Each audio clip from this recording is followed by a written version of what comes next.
l'eau, l'arbre, la haie, comment est-ce que donc ce paysage, il est traité dans donc, des territoires qui bougent beaucoup? La communauté de communes a travaillé avec le CAUE de Dordogne sur l'accompagnement continuité écologique. La préservation de l'environnement, la trame verte et bleue, le réseau écologique sera phare, préservation et ensuite les centres-bourgs, redynamisation des centres-bourgs. Il va falloir très concrètement que l'on réfléchisse sur nos territoires, comment on fait pour rétablir de la vie dans nos territoires ou la maintenir. On a voulu à la fois dans la même semaine avoir une rencontre un petit peu technique avec des élus, plutôt ouvertes, élus, techniciens, éventuellement bureaux d'études, et mixer ça avec des visites plus grand public sur le terrain pour vraiment approfondir cette question de la diversité, de la richesse de nos haies. On a un cadre de vie préservé, on a du patrimoine, ce que disait Hélène, on a un environnement protégé. Nous, sur notre territoire, on a cette chance d'avoir encore des haies, des bosquets, de la forêt, etc.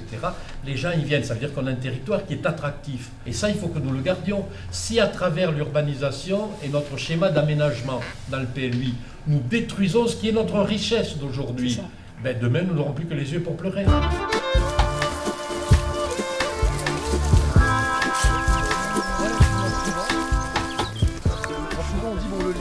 C'est pas bon. Sur un arbre, normalement, ça pose pas de problème majeur tant que l'arbre est en bonne santé. Je sais pas si vous voyez, là globalement, le lierre il monte. Alors pourtant il est pas tout jeune. Il monte à peu près sur les principales branches maîtresses et puis il s'arrête. Parce que les plantes parlent entre elles. Et l'arbre dit, bon bah moi je suis plutôt en bonne santé, donc t'es gentil, tu m'envahis pas. Peut-être qu'il faut aller ailleurs. Je l'ai. Quelque chose de comme ça.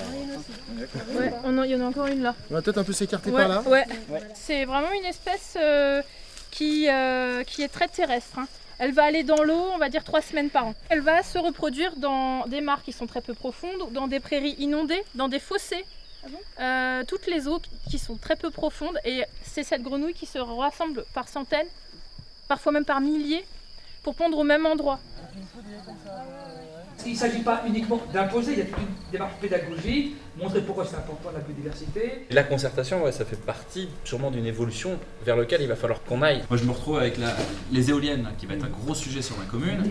Je vous avoue que voilà, mais par contre on le fera de manière citoyenne. On va le décider ensemble et on va aller vers cette démarche ensemble. Par les ateliers, les gens deviennent des acteurs et pas des consommateurs. Quand on fait une réunion publique, les gens sont en tant que consommateurs. On leur présenter des trucs, puis souvent ils ne sont pas d'accord. Tandis que quand ils participent à des ateliers, il faut qu'ils disent des choses. Donc quand on se met comme acteur, automatiquement il y a des choses qu'on trouve positives et des choses négatives.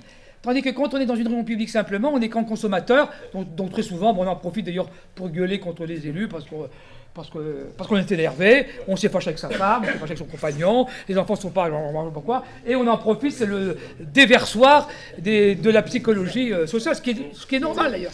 Alors oui, un mot quand même sur cette haie. C'est intéressant d'avoir cette diversité parce qu'on ne va pas avoir la même faune en fonction des arbres. Dans ceux qui sont en pleine forme, on va trouver un certain nombre d'animaux, et dans, par exemple, les branches mortes qui sont là-bas, sous les écorces qui commencent à se détacher, on va voir toute une faune également qui va se développer. La petite faune sauvage, ça s'appelle les auxiliaires de culture, c'est-à-dire que les limaces nous embêtent, mais à la fois, si on a des limaces, il faut protéger les carabes, parce que les carabes mangent les limaces. Ça va être la même chose pour les orvets. Et donc, la haie est partie prenante. Si on a un tas de petits moineaux, on va avoir moins de pucerons. Enfin voilà, tout ça, il y a une notion d'équilibre, quoi. Et donc l'équilibre se joue aussi avec des facteurs comme la haie. Les gens ont tendance à penser que l'arbre, c'est un truc qui est immuable, et puis il y a un vieux chêne, et puis finalement, mais il va vivre. C'est tout des conneries. Parce que les conneries, c'est que celui-ci là-bas, il est en train de mourir. Un jour, il va se casser la figure. Et là, je vais vous dire, là, c'est assez caractéristique. Vous voyez, ici, on a une zone où on a de l'éclairage. Donc, qu'est-ce qui s'est passé? On a des arbres de Auger qui se mettent à pointer, là. Et là, sous les chênes, vous regarderez, nous avons que des épineux qui vont rester à cette taille assez basse. Et le vrai problème de la haie française, c'est ça. C'est-à-dire que vous avez, par exemple, la région de Gouzon, par le nord de la Creuse, là, vous allez avoir 2 strates. Vous allez avoir les grands chênes et la haie taillée. Et il n'y a pas l'intermédiaire. Je dirais que c'est pas exceptionnel, mais disons que c'est pas la majorité des haies. On n'a pas vraiment évoqué de solution sur vraiment les corridors écologiques. Comment ça va être mis, par exemple, sur la communauté de communes en place cette notion de corridor, essayer de préserver le paysage concrètement? C'est vrai qu'on a, si je prends ma commune, 53% de forêt, pas de remembrement, il n'y a jamais eu de remembrement sur la commune, les haies sont restées pratiquement toutes. Le problème que l'on a, c'est même des fermetures de paysages, c'est-à-dire de l'envahissement par de la broussaille, de la mauvaise végétation, parce qu'il y a de la déprise agricole.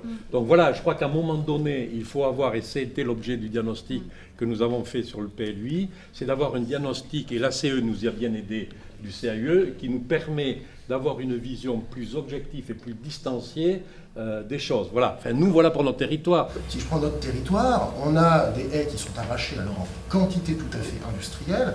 Je le vois là sur le nord de la souterraine, mais on en discutait ailleurs sur le département. Il y a plus de haies qui sont arrachées que de haies qui sont plantées.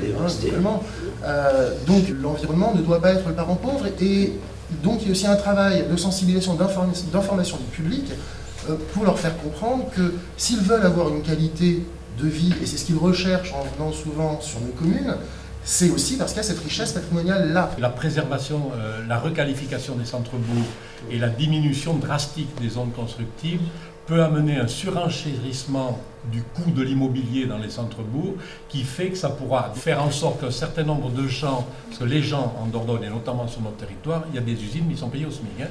Donc ma crainte, et encore une fois ma réflexion n'est pas aboutie, mais c'est que le surenrichissement de l'immobilier fasse que des gens qui travaillent dans ces usines ne puissent plus vivre là-dedans.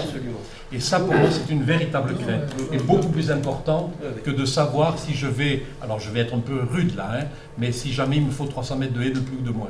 Aujourd'hui, les questions doivent se poser globalement. L'environnement et l'économie doivent travailler ensemble. Les modes de vie posent des nouvelles questions. Et le bien-être, en fait, les gens veulent être heureux sur Terre. Et la notion de bien-être, elle est très qualitative. Donc ça va obliger les élus dans leur territoire à réfléchir sur des questions qui ne sont pas que des questions quantitatives, de mètres carrés à construire, etc. C'est tout le débat des modes de vie et de quelle nourriture, de quelle agriculture, enfin tout est posé si vous voulez. C'est ça qui est intéressant. On voit tous les enjeux en tout cas autour de l'aménagement urbain et quand je dis urbain, c'est en tout cas l'aménagement de nos centres-bourgs, c'est à un moment donné comment l'espèce humaine se développe aussi sur son territoire, au regard aussi d'espèces qui sont extrêmement nombreuses, beaucoup plus nombreuses que la simple espèce humaine, et qui ont toutes aussi des exigences et des besoins aussi importants que les nôtres.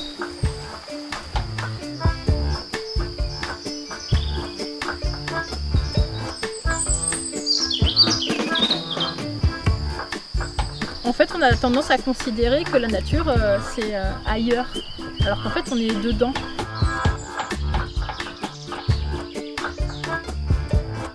Si on continue à fonctionner comme on fonctionne, on va disparaître. Le gratifiant, c'est de construire un avenir pour nos enfants et petits-enfants, et de construire un territoire sur lequel il fait bon vivre, et sur lequel on puisse retrouver du sens à la vie.